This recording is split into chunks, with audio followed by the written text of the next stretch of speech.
Next component जिसकी हम बात करेंगे ये है मेरा कार्ड्स कंपोनेंट। अब कार्ड्स को ऑलरेडी हमने वेनिला CSS से बनाया हुआ है। हम क्या करेंगे, यहाँ पर बूटस्ट्रैप का एक इनबिल्ट कार्ड हम यूज करने वाले हैं। तो अब हम चले जाएंगे कार्ड्स के ऊपर कंपोनेंट्स के अंदर, एंड कार्ड्स पर जैसे ही जाएंगे ये एक एग्जाम्पल कार्ड हमें दिखाई दिया हुआ है। अब कार्ड्स के डिफरेंट डिफरेंट कंटेंट टाइप्स होते हैं। जैसे कार्ड की बॉडी बनाने के लिए हम एक डिव बना सकते हैं क्लास, जिसको नाम देंगे कार्ड, एंड उसके अंदर एक और डिव आएगा विच इज कार्ड बॉडी। तो इसकी मदद से कार्ड की बॉडी क्रिएट हो जाएगी। टाइटल्स, टेक्स्ट या लिंक्स अगर उसके अंदर ऐड करने हैं तो उसके लिए हम और डिफरेंट क्लासेस को यूज कर सकते हैं। जैसे कार्ड टेक्स्ट लिख देंगे तो कार्ड के ऊपर जो भी टेक्स्ट है वो टेक्स्ट स्टाइलिंग आ जाएगी सारी की सारी।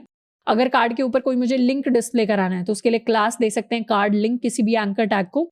इमेजेस डिस्प्ले करानी है तो इमेज क्लास को हम क्लास दे सकते हैं card image top. List display करानी है कार्ड के ऊपर तो हम लिस्ट ग्रुप आइटम, एंड इस तरीके से अलग अलग क्लासेस दे सकते हैं। बट इनके डिटेल में हम इतना नहीं जाएंगे। हम क्या करेंगे, इस एग्जाम्पल पर थोड़ा सा वर्क करेंगे। सिंपली अब हम एक कार्ड क्रिएट करने वाले हैं तो क्या करेंगे, नैव बार के नीचे का मेरा ये जो पेज है इसके ऊपर नैव बार को फिक्स कराने की जगह इसका फिक्स टॉप यहाँ से हटा लेते हैं, एंड इस पैराग्राफ से पहले हम एक कार्ड क्रिएट करेंगे। अब कार्ड को क्रिएट करने के लिए सबसे पहले हमें एक डिव बनाना पड़ेगा विद अ क्लास कार्ड। तो कार्ड क्लास के साथ ये हमने डिव क्रिएट कर लिया, कर लेते हैं इसको सेव। एंड इस डिव के अंदर सबसे पहले हम एक इमेज ऐड करेंगे।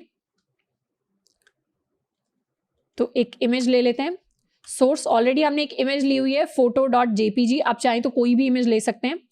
लेट्स सपोज हमने ले लिया photo.jpg, और इस इमेज को हम एक क्लास देने वाले हैं जो होने वाली है कार्ड इमेज टॉप। यानी कार्ड के ऊपर ऐसी इमेज जो टॉप के ऊपर जाए वो स्टाइलिंग इसके ऊपर ऐड हो जाएगी। इसको कर लेते हैं सेव। अब कार्ड को हमने सिर्फ इतना बनाया जिसके अंदर सिर्फ इमेज है, तो मेरा पेज कुछ ऐसा दिखाई देगा जिसके ऊपर ये मेरा कार्ड आ रहा है। अब इसे और स्टाइलिंग देने के लिए मुझे क्या करना पड़ेगा, कार्ड बॉडी का एक डिव बना लेते हैं।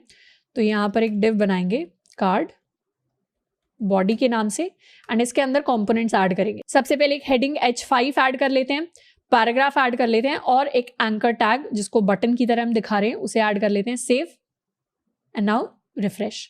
तो मेरा कार्ड कुछ इस तरीके से मुझे दिखाई दे रहा है। अब ये कार्ड इतने बड़े एरिया में मुझे दिखाई दे रहा है पर मुझे इतने बड़े एरिया में नहीं चाहिए, तो इसको हम स्टाइल करके कुछ पर्टिकुलर विड्थ दे सकते हैं 18 रेम्स के इक्वल।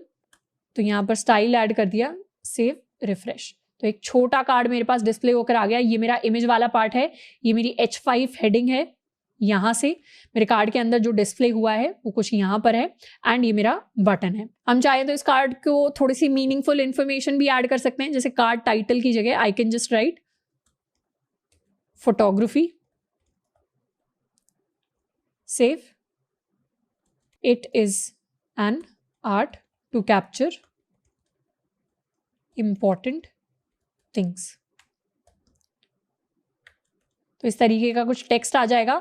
बटन के ऊपर हम लिख सकते हैं नो मोर, रिफ्रेश। तो इस तरीके से ये मेरा एक कार्ड बन गया। फोटोग्राफी के बारे में बात हो रही है क्योंकि इमेज वैसी लगाई हुई है, कुछ उसका डिस्क्रिप्शन लिख दिया, एंड नो मोर इस बटन से हम क्या कर सकते हैं, इसको किसी और पेज की तरफ या किसी और वेबसाइट की तरफ रीडायरेक्ट कर सकते हैं।